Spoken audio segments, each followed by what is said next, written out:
John 10:22. Facta sunt autem ingenia, in Hierosolymis, etiam erat. And the festival of renewal was observed in Jerusalem, and it was winter. Now, although this is a grammatically very simple passage, it is not a very comfortable passage in Latin.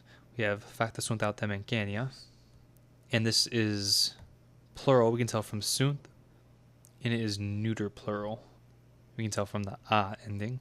And if we were uncertain from there, we could look at the Greek for engenia, which is an endlessly fascinating word, partially for historical linguistic reasons, but we're going to skip those because the more pressing reason for interpretation is what does it actually mean? In Greek, it is engenia, neuter plural, which is why it's brought over as neuter plural into Latin. But what festival exactly it refers to is a little bit unclear.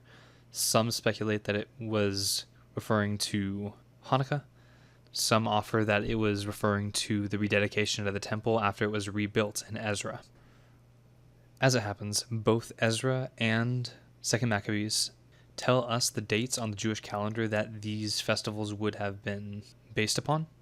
And having been adjusted for the Julian calendar, the both of them would have been, in fact, in winter, Yemps.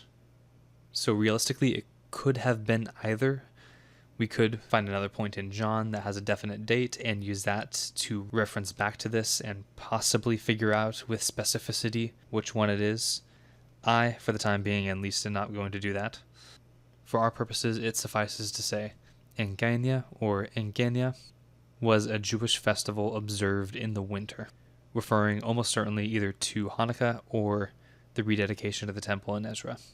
Lastly, as for our reference of time, Yemps, you may be more familiar with seeing this noun as Yems. The P does sometimes occur in the written text, is not a late antique innovation. You sometimes see this in classical Latin as well. So either Yemps or Hiems are legitimate readings.